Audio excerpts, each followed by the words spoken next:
Welcome back to another technical deep dive here in the debug zone. Today, we're tackling a big question and breaking it down with insights from other users. Hopefully this clears up some misconceptions and helps you get the answer you need. So buckle up, stay a little curious, and let's jump right in.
And that's a wrap.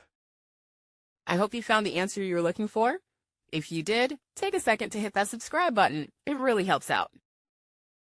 And let me know in the comments which solution worked best for you.